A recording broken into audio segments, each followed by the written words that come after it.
Good afternoon. Today is March the 9th, 2022, and it is 1:03 p.m. As a quorum of the committee is in attendance, I would like to call to order the meeting of the Central Health Strategic Planning Committee. As a reminder, some of our committee members are also participating by video conference, so the staff will be managing video and audio feeds of all participants closely to make sure we have a legally compliant meeting at all times. Our first item of business is public communications. Members of the public who wish to make comments during the public communications portion of the meeting must have registered with Central Health via the online form or by telephone no later than 11:30 a.m. today. Did anyone register to make comments? No, Madam Chair, nobody registered to make comments today. Thank you so much. So we will now proceed to the committee agenda. Committee agenda number 1, review and approve the minutes of the January 26, 2022 meeting of the Strategic Planning Committee. Yes, Manager Bell. Director. I move that the committee approve the minutes of the January 26, 2022 meeting of the Strategic Planning Committee. And do I have a second? Can I have a second? I'm not a committee member. Yes, you are a member. Okay. Yes, and Dr. Zamora seconds. So our committee agenda number 2, receive a fiscal year 2022 service delivery budget priority update. Mike Giesland, Monica Crowley, John Morgan, and Dr. Alan Shalasha will be presenting. Thank you, Madam Chair. Members, the item before you under number 2, service delivery budget priority update for fiscal year 2022. The question is, why this item? This is a fiscal year, that is the current fiscal year item that we're reporting on today, and it's based on what the board objectives and fiscal year goals were approved in the budget resolution for this current fiscal year. Now, this work has its planning origins well over a year ago as the budget for this current fiscal year was being developed. And even further, if you look further back, using the building blocks from the prior fiscal year's work. Now, how this relates to the recent service delivery plan that was approved at the end of February by the board, we're not in an era where we have abrupt beginnings and ends. And one transition, 1 year's fiscal work gives way to another. And so that's just part of not only maintaining continuity of care, but ensuring health equity and high quality health care, and also culturally affirming care. And so it all flows together quite nicely. But it has a look and feel of this being immediately after the adoption of the service delivery plan. Is how could you possibly have operational plans put into place without board involvement and community engagement? Well, this is fiscal year 22 work. As far as the work under the service delivery plan, that's going to have a great deal of planning and input and board deliberation and public and community engagement as part of that process, including how we work with our partners, Sendero and Community Care and Integral Care and others as well. So that's just wanted to put some context around today's presentation. Thank you, Madam Chair. That concludes my remarks. Thank you so much. Well, actually, I'll ask if Monica Crowley has anything she'd like to add. I do not. Well said, Mike. Thank you. So thank you very much, Mr. Geesley. So I guess we will begin the meeting. Thank you, Dr. Brinson. I appreciate it. And good afternoon, managers. Thank you for your time today. Can you hear me okay? Excellent. Okay, great. So today, as Mike mentioned, we're going to share some updates with you on our FY22 budget resolution priority related to service delivery and the initiatives that were built into the FY22 budget. I should mention I'm joined by my colleague, Dr. Alan Shalsha, our Chief Medical Officer, and we'll be giving the remainder of the presentation today. Part of our presentation will provide updates on the 6 clinical focus areas up to this point in the year, and also talk a little bit about next steps in those different areas. We had 6 specific clinical focus areas that were articulated in that budget resolution. And as part of our next steps, we'll also provide an update on the continued efforts to build Central Health's direct practice clinical infrastructure. And as Mike mentioned, we'll talk about how we're aligning our historical work, our ongoing priorities, and this service delivery strategic plan and the next phases of that, which is our operational and financial planning that will lay out a path for us for the next 7 to 10 years. Would you go to the next slide, please? So there's a lot of information here, and I will try to speak to these at a pretty high level. But we would like to provide you all with some updates. We're very, very proud of the work of our team and of our partner organizations in the first part of this year. I think we've made some significant progress in bringing services to our patients and programs that haven't existed up to this point. Your staff here at Central Health has really come together to move what, in my opinion, has been one of the most aggressive starts to a fiscal year service delivery plan. And we're excited to share some of that progress with you, and just want to take a moment to thank our staff that's all been involved in moving this. As I mentioned, our current year budget speaks to the 6 clinical focus areas that you'll see here as the title sections. I should note that behavioral health is shown as a key component of our work related to healthcare for the homeless, as well as our substance use disorder focus areas. And then, as I mentioned, we'll talk a little bit about clinical practice infrastructure, our medical executive board, and our work in that area as well. So looking first at specialty care, I think we've made some significant progress, although we certainly still have plenty of work to do in this area. I think we shared an update with the board a few months back when we were excited to announce our first clinical practice area, which was surgical podiatry. We started podiatry, as Mike mentioned, these are taking a lot more often now, taking the form of multi-year initiatives that build on each other year over year. But we started with really working with community care to program additional access for ambulatory podiatry services in the FQHC environment. And then in January of this year, completed our first podiatric surgery as part of the initial scope of Central Health's clinical practice. So we're happy to share that we now have our 2 surgeons operating on a weekly basis in a hospital setting. And this month, I guess actually earlier this week, I think we completed our first ambulatory surgery center based surgery. So very excited with the progress there. It's really helped lay the groundwork for more of the clinical services to come. As always, we've been working with our partners at community care and leadership there to expand specialty clinic access where available. We've had expansions in several different areas and still more to come over the course of this year. We've also obtained the approvals that we needed. As a reminder, dialysis was an exclusion from the MAP program coverage. And over the course of the first quarter, obtained the approvals that we needed to move forward on a dialysis transitional program. So our first contracts related to that program were out for review. And actually, since we submitted this slide, we've received feedback from the providers and the dialysis facilities. So really hoping that work continues to move along and that we're providing those services here in the very near future.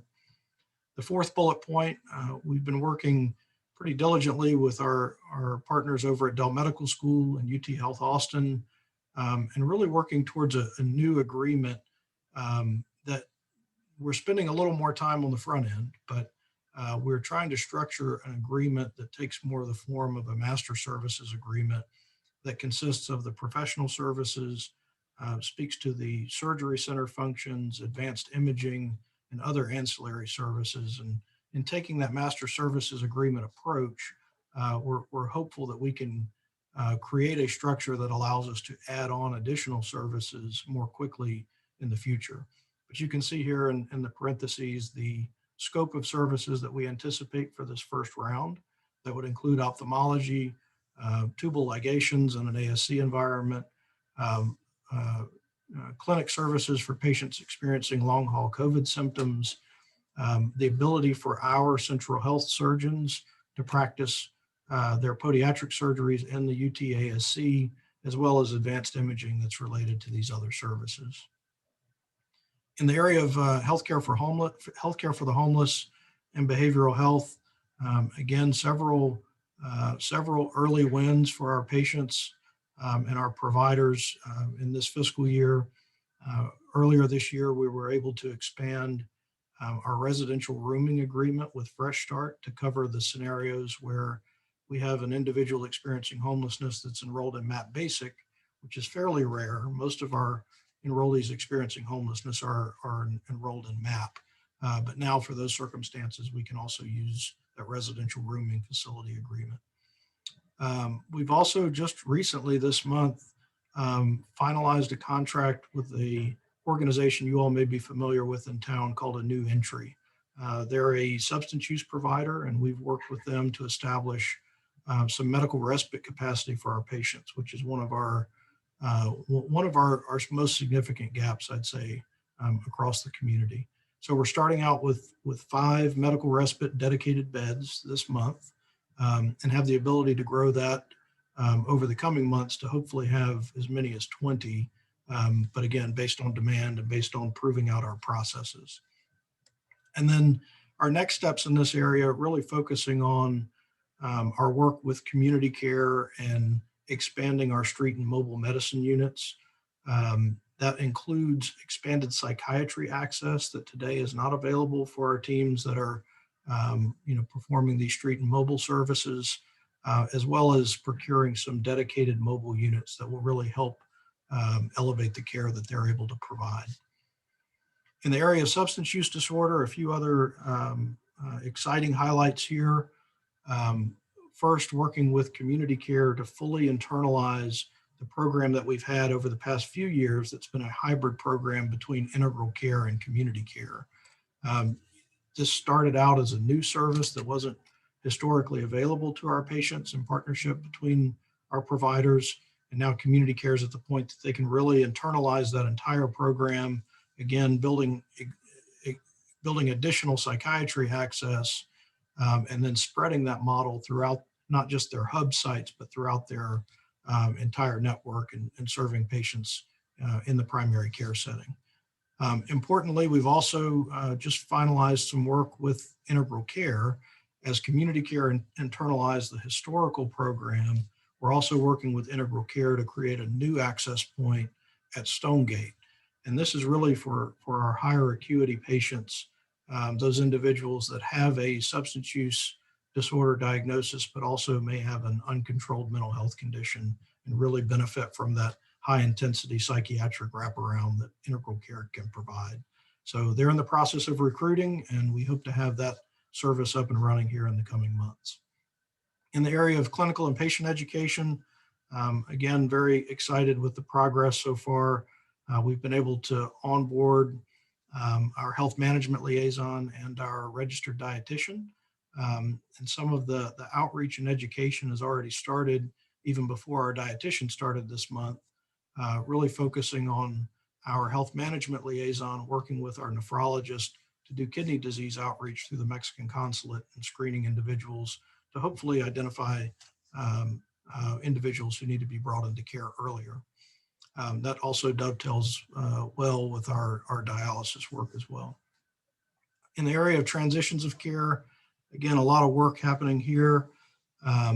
We've, over the first half of the fiscal year, been able to extend a lot of new benefits to our MAP Basic population that they have historically not been able to access.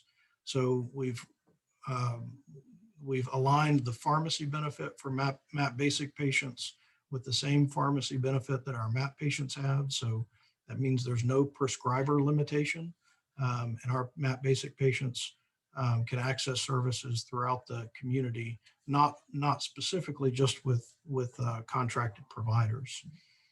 We've also importantly extended hospice services and palliative care and home health capabilities to this population.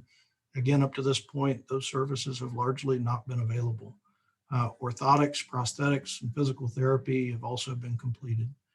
And then we're also in the process of recruiting our Director of Transitions of Care. This would be one of our medical directors that serves both on the medical executive board, but also has a clinical practice and helps us build a program around transitions. And Alan will talk a little bit more about that. And then finally, in this last area, under Dr. Schultz's leadership, we're excited to share that the medical executive board is fully formed. Our committees are established and operating routinely. So that's functions like credentialing and pharmacy and therapeutics, our quality program. And we've also been able to onboard some key positions, medical directors that serve on the medical executive board, as well as other positions that support this clinical practice infrastructure that we spoke of earlier. Will you go to the next slide, please? Alan? Thank you. Good afternoon, Board of Managers. In addition to the work John has just shared, and as per Mike's comments, our teams continue to move many other FY22 strategic clinical initiatives forward. John and I will spend a bit of time sharing some of those work efforts with you all. The FY22 initiatives we will present also do meet the strategic imperatives cited within the recently approved strategic plan, which was prepared by our internal teams in Guidehouse.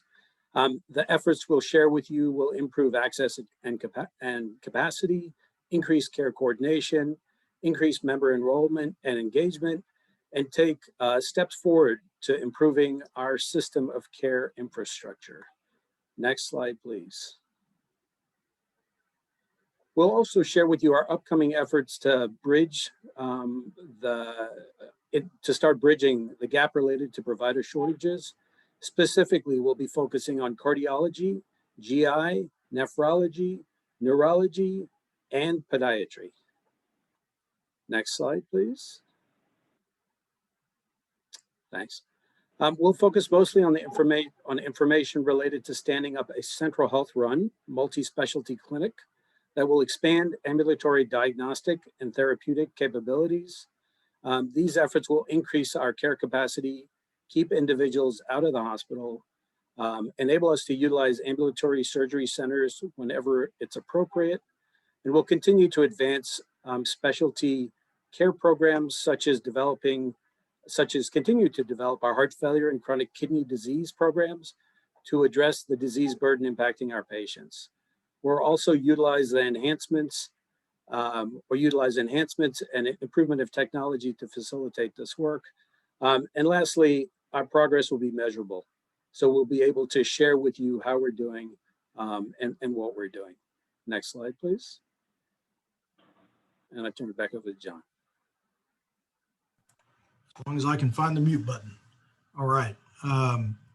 So as I mentioned, we've been on this path for several years to build Central Health's clinical practice infrastructure and have the ability to both hire physicians and directly practice medicine, really out of a recognition that there are things that we need to provide for our patients that either we can't get through partnerships and contracts, or we can't bring online as fast as we would like, or really putting our patients at the forefront, really prioritizing our patients. So this slide is intended to give you all really a first look at the areas we're planning towards now for the short-term direct practice areas.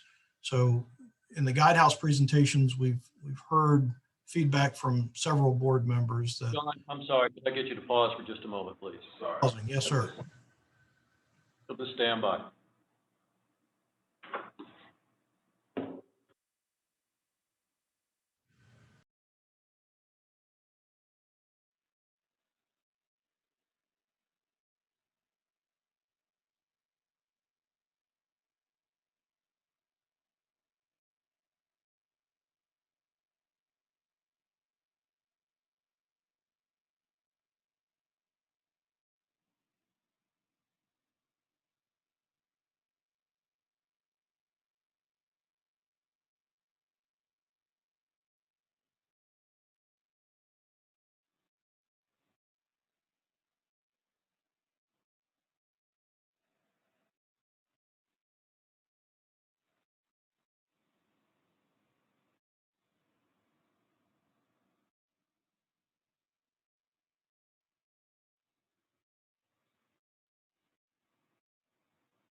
Thank you, John. Go ahead and continue. Appreciate it. Thank you, sir. So as I was mentioning during the Guidehouse presentations around our community health needs assessment, our voice of the community exercises, as well as the service delivery strategic plan that you all adopted, we heard from multiple board members that while you're supportive of that effort and approved it, and we're supportive of this next phase of operational and financial planning for the long run, we also heard that we need to be prepared to take action and not wait longer than we have to start addressing gaps. So we have been planning in parallel, and this slide really attempts to articulate how we are trying to align our historical efforts, our current clinical focus areas, and these areas of need that are identified in our community health needs assessment and our service delivery strategic imperatives. So I'll speak to each of these briefly, and then Alan will also expand on these. So, the four main areas that we're looking at for direct clinical practice over the next 1 to 2 years. These are very aggressive timelines. We are pushing as much as we can to bring some of these services online out of a recognition that they are critical gaps in our system that we really need to fill. So in terms of transitions of care, this is the medical director position that I spoke of previously. Alan's going to talk a little bit more about this, but this is placing our central health hired clinicians in hospitals, in skilled nursing facilities, in our hospice environments to oversee and help coordinate our patients' care and help transition those individuals out of the hospital and into their subsequent care settings. We also have a very substantial case management team made up of registered nurses, social workers, community health workers that right now are not able to perform clinical tasks. They're able to navigate patients and help with case management. So once we have an electronic health record, we'll be able to allow those individuals to really work at the top of their license and actually help with care for those individuals in their homes. The first two I would highlight are the two that really don't require any kind of bricks and mortar. This is bringing the right people on board in the case of transitions of care, or enabling our existing staff in the case of case management and home visits. For transitions of care, we also don't need an electronic health record. So we envision these individuals documenting in the FQHC version of EPIC in Community Care's EHR, doing chart prep and helping to transition those individuals, or working within the skilled nursing center's medical records. For case management home visits, we likely will need an EHR, and this will be one of the first services that we bring online through an electronic health record. And that also dictates the timeline you see here, that 12 to 18 months. And then we get into two that are certainly a little more complex than the first two. So the first is a specialty care clinic. This is the multi-specialty service that Alan mentioned in the areas of cardiology, nephrology, podiatry, gastroenterology, and neurology. These are all services where we have patients waiting longer than they should be, waiting 2 to 6 months across these different specialties. And they have been specialties where we have struggled to gain the access that we need for our patients to meet their needs. And we'll talk a little bit more about this, but another key component of this specialty care clinic concept is that we would really try to build out diagnostics to the extent possible for this environment, creating more of a one-stop shop for our patients and avoiding unnecessary trips to the hospital for diagnostic testing. And then finally, medical respite is something you'll have heard us talk a lot about. I mentioned on the first slide that we have several contracted partners that we work with in the medical respite area. Those are certainly important parts of what we need to do in this area, but there are additional gaps. And having a central health operated medical respite facility would allow us to not just provide a recuperative space for our patients, but would also allow us to provide some of the basic medical needs that those individuals have. And again, because of the need for a facility for each of these two, you can see those timelines are pushed back, but they are still pretty aggressive timelines for us. Next slide, please. Thank you, sir. I think John spoke to this so comprehensively. There's very little for me to add. To share with the Board of Managers, we actually do have a verbal acceptance of a dynamic young female leader, physician leader, who we're waiting to ink that contract, and then we'll share with you all who's going to help lead our transitions of care teams and programs. And this slide really just illustrates all of the areas where patients can fall out of care, whether it's going from the primary care environment into the hospital, from the hospital back home, or to the street, or to skilled nursing facilities. Because our systems don't talk to each other, patients are at risk in each and every one of these aspects and as they transition. And so, as John said, we're going to put individuals and programmatic aspects into place to help avoid kind of inefficiencies in the poor care that happens when patients do transition from one environment to the next. And so we've been working on that. We're going to put a lot of energy behind this, and hopefully our patients will directly benefit really quickly. Next slide, please. I'm the only one who likes this slide.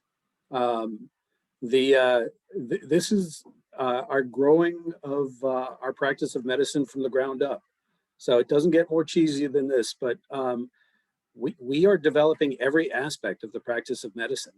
So whether it's the capital investment in the building, whether it's the build out, and John will talk more about the build out in a second, the MEB and the associated committees that need to be established, whether it's compliance, rolling out a new electronic health record system, adding personnel within HR to bring on significant personnel and conduct training and competencies, whether it's establishing policies and procedures. And we probably have between 200 and 300 policies and procedures that we need to establish to be able to practice medicine. And we are starting from the very beginning.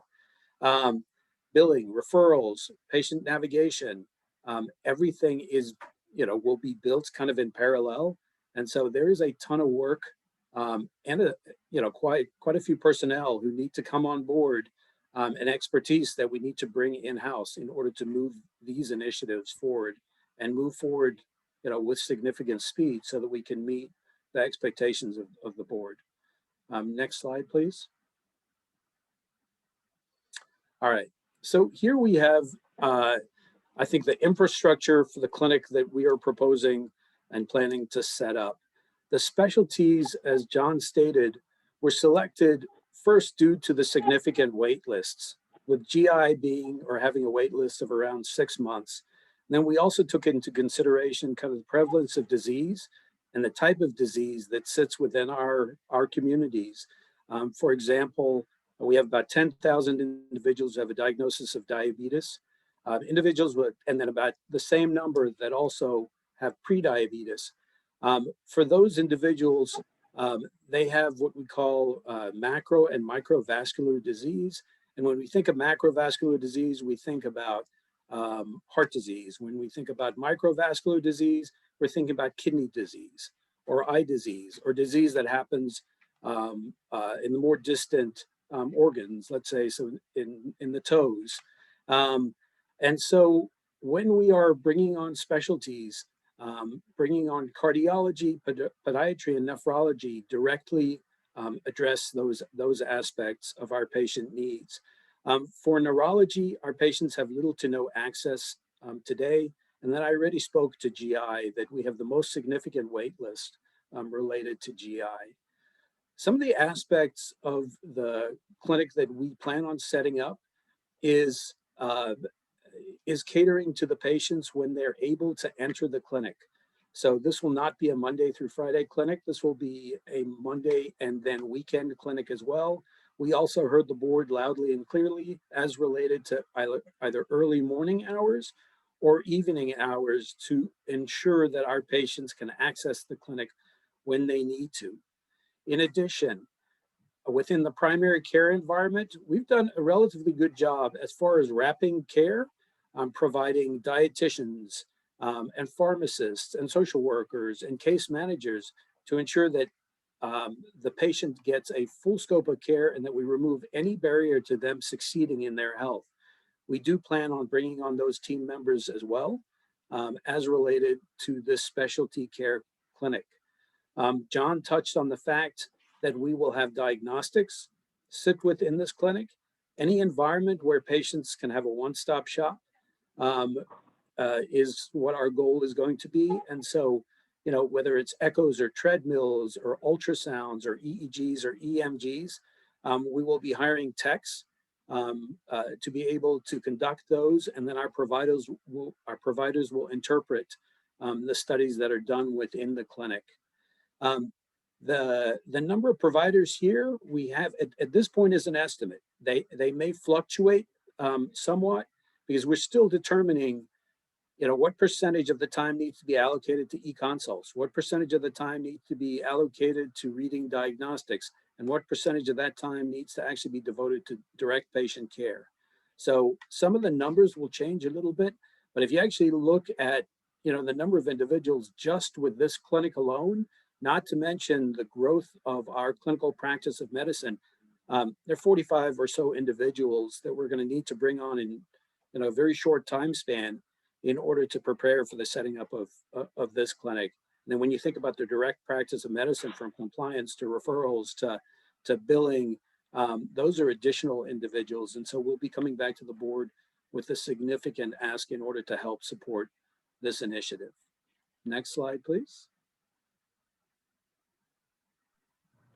So this slide is really intended to give you a sense of our high-level timeline and some of the different work streams that we have.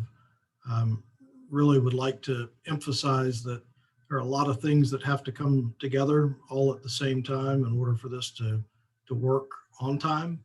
We have a very aggressive timeline of having services actually operational around June of 2023. So that timeline would be here very quickly. So really, we still need to hone in on the exact scope of services by specialty with our clinical subject matter experts. I mentioned the EPIC electronic health record implementation earlier, identification and make ready of space, purchase of equipment and the diagnostics that we would need, as well as the HR and personnel component of hiring, onboarding, training staff, and getting the folks here that can actually deliver the care to our patients. Next slide. We're almost to the end here. So we are currently evaluating the feasibility of the Rosewood Zaragoza clinic site for these services. We've actually looked at several different locations and then looked at RZ, and I don't know a better way to put this than fortunately that site provides some very unique opportunities for us to provide this scope of services the way that we've envisioned it to be responsive to our needs assessment, and more importantly, to move quickly. That site is uniquely very well sized for the scope of services that we had put together, and we're going through iterations of potential floor plans, as you can see here, in terms of the layout of what a future RZ site could look like. And as we talk about the creation of Central Health's direct practice areas, we're really talking about services that are both additive and complementary to the services provided in our FQHCs, particularly at community care. So this is a site that our patients are very familiar with. It's been used throughout the pandemic for vaccine type clinics, but prior to that, it had not been used for primary care services now for a few years. So really looking at that site for feasibility, I think this is, at this point, our best shot at moving very quickly to bring services to our patients. Next slide. Last slide. So next steps, again, continuing to refine our scope of services with our clinical subject matter experts, working through floor plans, space and equipment requirements, EHR planning and implementation, personnel, developing policies and procedures. So a lot of different efforts and a lot of people working together to bring something like this online. But that ends our presentation, and we're happy to hear feedback from you all, answer questions, and go from there. Thank you. Thank you so much. That was very, very nice presentation. And so do any board members have any questions they would like to ask at this time?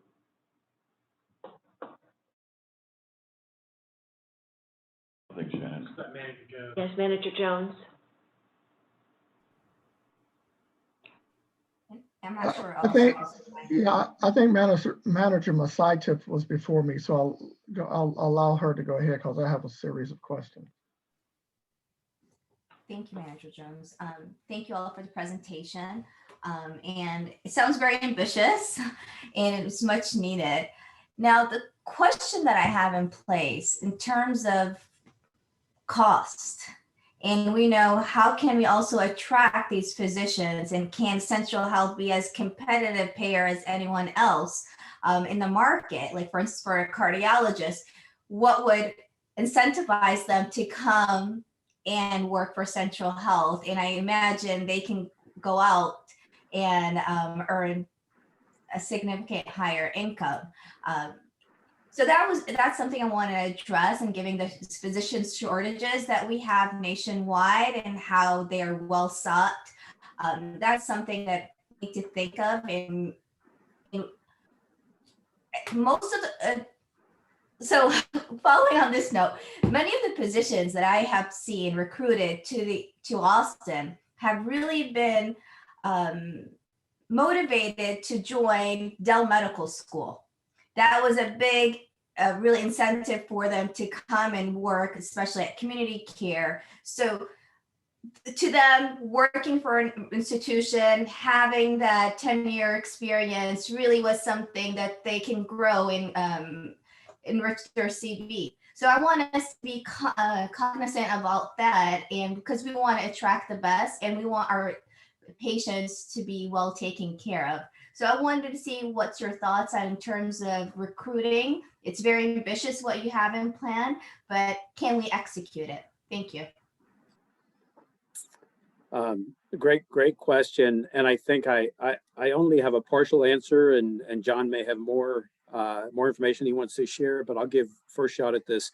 I can tell you that first we have to create a culture, or continue to develop our culture, whereby we are a team, we are a family, and the environment that people work is really important. And I think that's only secondary to the mission of Central Health.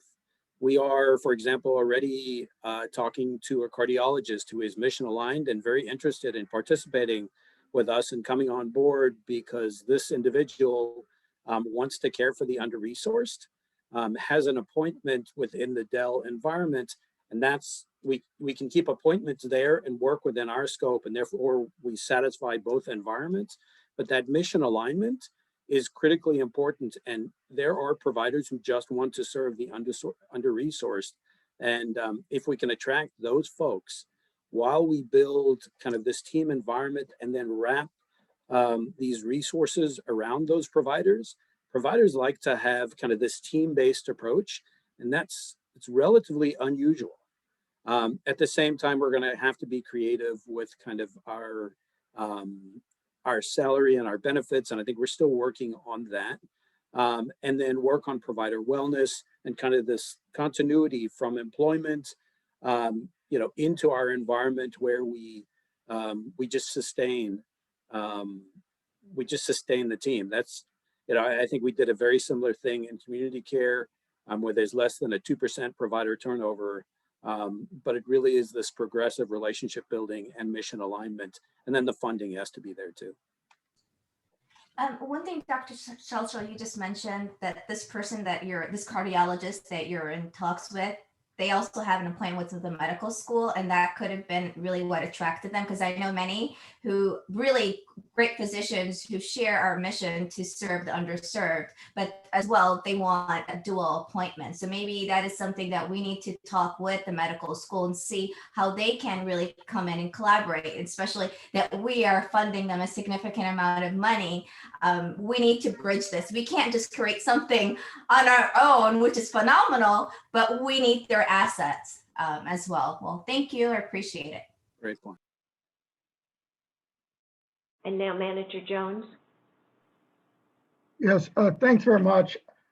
I agree. This was a very good presentation. It was very helpful, very useful, very comprehensive. But I'm looking at sort of the 100,000 foot level in terms of central health and what we're talking about specialty care here. And so I have a couple of questions related to, you talked about clinical podiatric services at the beginning of your presentation. And I guess my question in terms of specialty care around those areas for our population are critical aspects of what we should be doing. We talked specifically about some of the clinical services around kidney disease, nephrology, and some of the other areas. I guess where I'm going with all of these specialty care services are, when we look at this specialty care services, are we looking at it as in terms of building towards a long-term central health district that provides hospital as well as specialty services as well as primary care services? Are we just looking at it short term in terms of we'll be the specialty care component, but we'll continue to have the operational aspects of our current system? And I know you all probably can't answer that specifically, but I do think, Madam Chair and Mr. Giesland, we need to have as board members to have a separate committee to begin to look at the long-term view of what we're wanting this district to look like.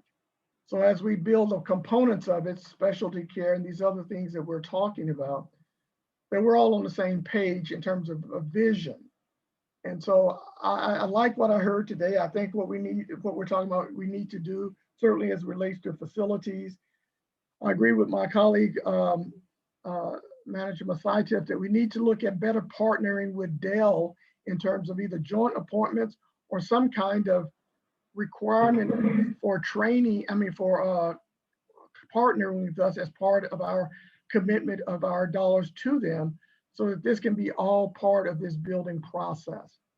So I know I said a lot there, but what I'm trying to get is a vision that the board can buy into that incorporates all of these pieces that we're putting together in different time frames, but they're all building towards the same ultimate district. Hopefully that was clear, but that's sort of what I wanted to share. And just ask Madam Chair, or would we be interested at another time, not now, of discussing a board committee to look at long-term structure for the district? Yes, and Mr. Giesland wants to respond. And I'll defer to the chair and the board chair as well in terms of what committee structures look at what. But I think that the short answer to your question is yes.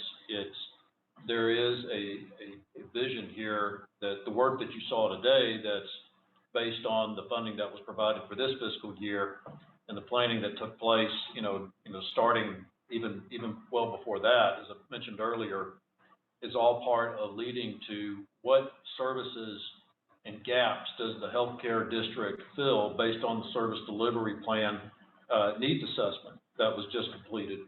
And so focusing everything around that needs assessment in terms of the communities that we serve and the health disparities that we seek to eliminate, and the care transitions that we hope to provide, all of that, plus the scope of care, whether it's primary, specialty, hospital, care transitions, et cetera, all of what we're talking about today is a big step, not just a small stepping stone towards that. But again, that's all wrapped up into the next discussions that we have around the service delivery plan and filling those gaps in the healthcare system. And then as far as the actual board structure, that's really governance matter that's above my pay grade, and I think warrants, more, larger board discussion on that. Well, thanks. I'm glad you mentioned, I'm sorry, Chair Bell, I didn't see you there. I did want to ask the question specifically from the board perspective. Is this something that you think that we should, even if it's at its very embryonic stages, begin to vision outside of the implementation or the strategies that we've in place of what that might look like? That would also at some point, not now obviously, but start talking about engaging the community, but certainly from the board perspective of what would a I won't say redefine, but a 21st century healthcare district look like? And that would be a board discussion, a subcommittee or an adjunct committee, ad hoc committee of the board to begin to envision some of that. Thank you, Manager Jones. And Dr. Bell will respond.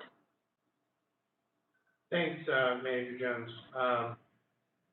I do agree with you that there is some planning that is necessary for our future. I think that there are a number of, for lack of a better analogy, balls in the air at this point in time. Some balls we are a bit restricted about speaking of at this time. And so I believe that having a public discourse about issues is not necessarily prudent at this time. But I do agree with you. I don't want to wait 5 years down the line and then say, we should have started working on this 5 years ago. I would like to make sure that I keep my finger on the pulse, and when it is appropriate for us to look at how we deliberate on visioning for the future, we'll make that happen. But at this time, I'm not necessarily sure it's the right time for us to get together.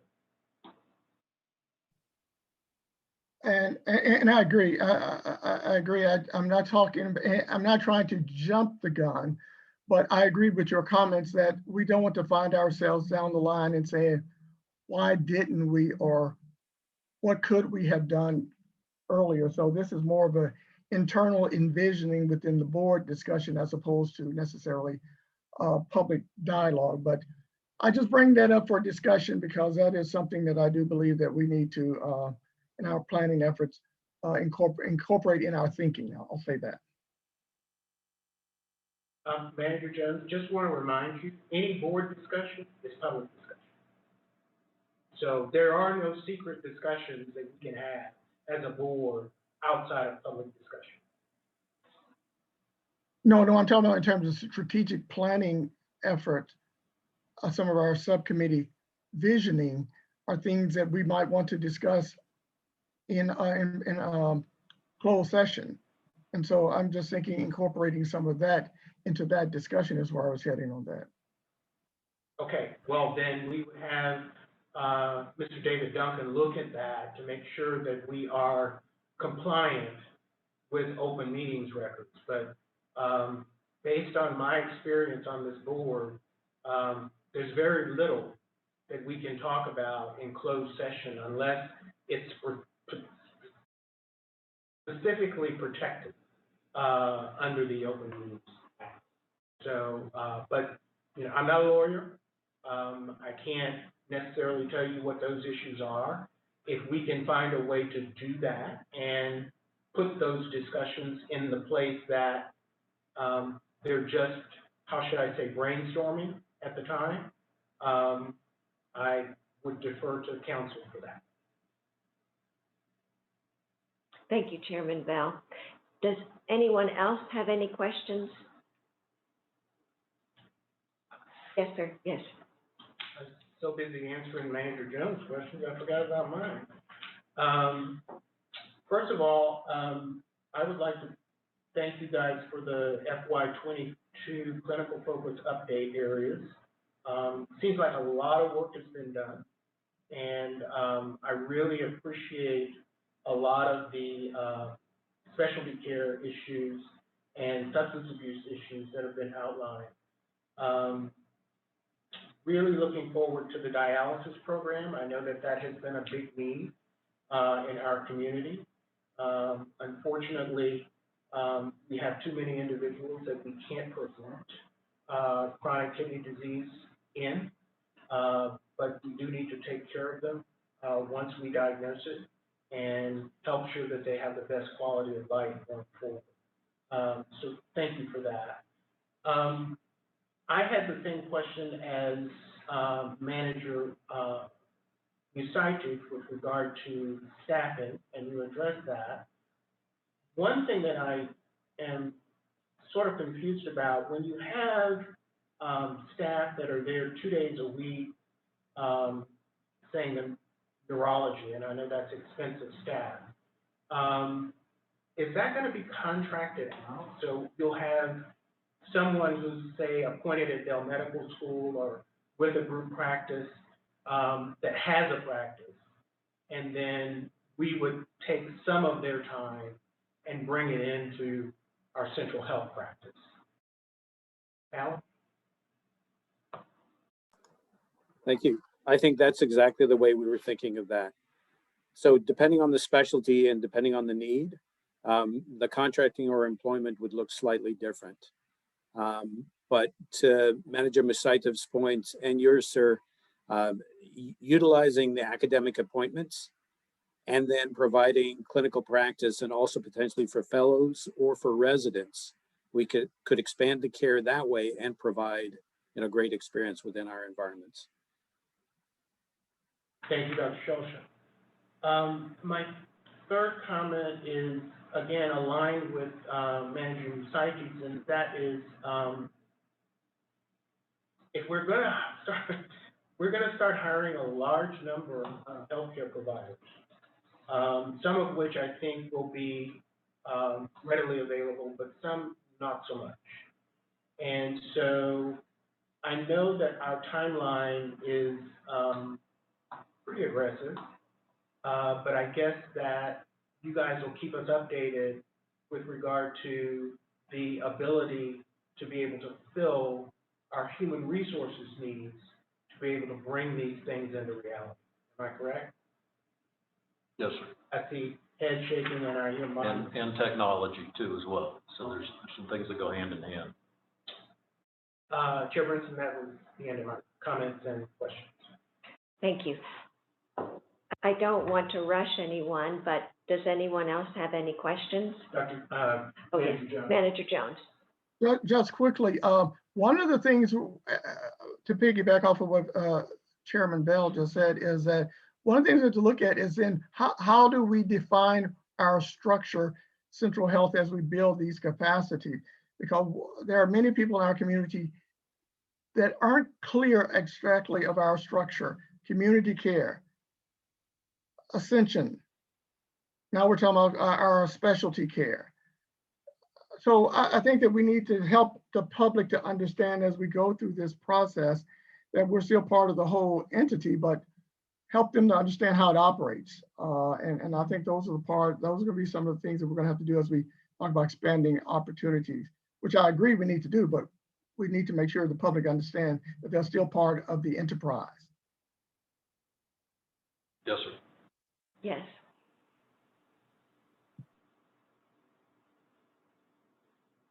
If there are no further comments, then we will move on to, because there's no motion necessary on this, we will move on to item number 3, receive an update on the Central Health Community Healthcare Initiatives Fund, also known as CHIP. And it will be Monica Crowley and Vanessa Sweet presenting.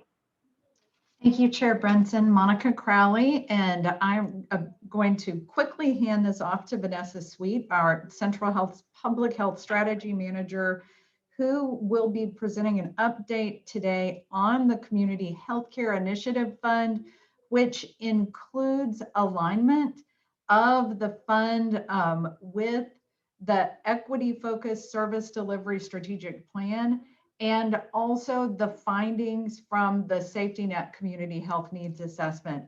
Thank you so much, Vanessa. Thank you, everyone. Next slide, please. Just as a reminder, here's a quick overview of what the Community Healthcare Initiative Fund, or in short, CHIF program is. It was created to support the community groups, nonprofits, and private businesses working to address health inequities among Travis County residents with low income. Specifically, it addresses social factors outside the clinic, such as lack of access to healthy food, safe housing, quality education, jobs, paying living wages, and other factors in ways that support better health care outcomes. And this was an initiative that was started right at the beginning of the pandemic.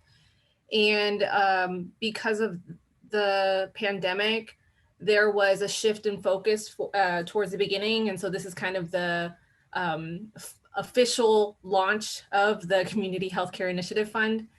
So you might be familiar with it. And this is the reason why there has been a bit of a lag. It was because of the pandemic, as much as many other things have. So the FY 2022-23 focus area is specifically on wellness and prevention. And we talk about these 4 pillars that are tied to this wellness and prevention focus area, which is diet, nutrition, exercise, health literacy and communication, disease prevention and screening, and then the last one, which is the community health capacity building. Next slide, please. As mentioned previously, this is our inaugural RFP, the request for proposal. We did initially do a request for information before the new year. I think it was in October of 2021. Yes, because we're in 2022. And the RFI did had great responses. We learned a lot from those that submitted responses on the work that they are doing currently in the community, which then helped us to kind of determine what the scope of work would be for the RFP. So this timeline that we're looking at for the inaugural RFP will be an issue date of April 1st, and a pre-proposal conference will be on April 8th, and the submission date will be on May 2nd. So again, you know, the purpose really of this RFP is for us to partner with diverse groups, organizations, and businesses with experiences working with residents with low income to deliver services that support the goals of the equity-focused service delivery strategic plan in ways that address health inequities and wellness and prevention service gaps. And the scope of work of the RFP will really be for us, you know, issuing this RFP is really for us to provide funding for new or measurable increased services that address an identified need in one or more of the 4 focus areas, as previously mentioned, or the pillars, and that it is consistent with the goals and priorities identified in the equity-focused service delivery strategic plan. Next slide, please.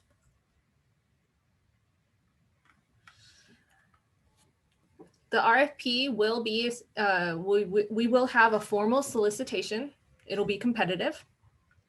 We are looking at awarding up to 4 contracts through this procurement process. The total annual budget for the CHIF for this year is approximately $800,000. Awards will have an initial term of 12 months, and this may be extended for an additional 12-month term. The awardee expectations include, but of course are not limited to, achieving identified work objectives or deliverables, and also submitting required contract reporting. The RFP evaluation criteria will reflect required essential capabilities, ability of proposed program work to address identified needs and goals, and potential for sustainability beyond initial contract period or periods. And I believe that is it. So that's just a general summary overview of the upcoming RFP, and being able to, of course, you know, give that background context around how we've led up to this moment. And again, you know, this is something that is exciting for Central Health. And I think that we're going to have a great response once we issue that RFP on April 1st. So thank you very much. Thank you so much. I think that it is a very exciting proposal. I can't wait to hear who applies and their ideas behind that. Does any member have any questions? Yes, Manager Jones. You talked about performance. How will you look at demonstrated performance in terms of your evaluation of these contractors, for lack of a better word? I mean, what would they have had demonstrated in the past, and how will you evaluate that in the selection process, if that makes sense? So I will begin with the response, and Monica, please jump in if you'd like as well. I would say that in terms of being able to demonstrate past performance, it really would mean that the organization, group, or business would have to demonstrate what are those goals or outcomes that they have set out in terms of their service, in demonstrating that they've been progressing towards achieving those goals and objectives. And so that would demonstrate that they have some kind of data collection plan in place, that have evaluation practices in place, they have policies, procedures around how, a culture of learning as well, being able to demonstrate that the performance piece is important, not just the delivery of the service itself, but also the performance piece. So there could be a variety of ways to demonstrate that, but I think that it ultimately will be up to how that applicant organization defines it and then shares it with us. Yes, Manager Jones, and to just add a little bit to that, and I do want to be, careful about this, because we want to make sure that we have a valid procurement process, and anyone who would be participating in the procurement process is going to have the same information. We can't be too specific, but I think, that I absolutely agree with Vanessa that part of the evaluation is based upon the proposal and how the entity defines in the proposal. One, how much is that proposal related to the identified areas areas of need, and the service delivery, the community health needs assessment and service delivery strategic plan areas. So access, education, transitions of care, and components of the system. So it's pretty broad, but I think it comes down to when an entity makes a proposal, how much is that proposal tied to and aligned with the work that you guys approved as a board as part of this service delivery strategic plan? What experience do they have working with the target population? So I think if they talk about experience, do they have, can they demonstrate that they have successful experience working with the population that they've defined as the target population for, for their proposed work? That of course is within the central health proposed population. And then what are they, how well do their measures that they've chosen for the project, tie all of that together? So it's not a one size fits all. It's really, for each proposal, how well do they, match the elements to what they're proposing to the identified needs. Okay, thanks very much. And that was, both of y'all's response was helpful. I guess I'm supportive of this effort. My question though is that there are a series of organizations in our community that have for years said that they have demonstrated achieving what you've just outlined. Yet we still see the conditions that we find in our community. So my only concern is that we don't get the same players giving us the same objectives with expecting different results. We have to be innovative and creative to make sure that we look at what is being proposed. Is it realistic? Can they do it? Have they demonstrated that they have done it in the past? And if not, then perhaps we need to look at maybe another paradigm by which to do it. But I just hate to feel that we have this amount of money going out to make some investments in inequities that we clearly see in our communities. And we're using the same players to do the same thing and expecting different results. Understood. Thank you, Manager Jones. Would anyone else like to make a comment? If not, thank you so much for the presentation. It's very exciting. And we will move on to our, and no motion is necessary there, but we'll move it on to number 4, confirm the next strategic planning committee meeting date, time, and location. Managers, our next Central Health Strategic Planning Committee meeting is tentatively scheduled for Wednesday, April 13th at 1 p.m.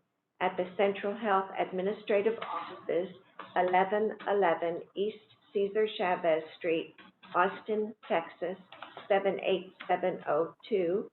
At this time, I am ready to accept a motion for adjournment. Question, I have a question before we, Yes, sir. Yes, Manager Jones. do we have a time frame on when we might be resuming as a in-person meetings, both for the committee and for the board? Have we discussed that, or are we planning on discussing that? Manager Bell, or Chairman Bell. I can say that we have not truly discussed it at this point in time. So giving you a definite answer on that, at least I can.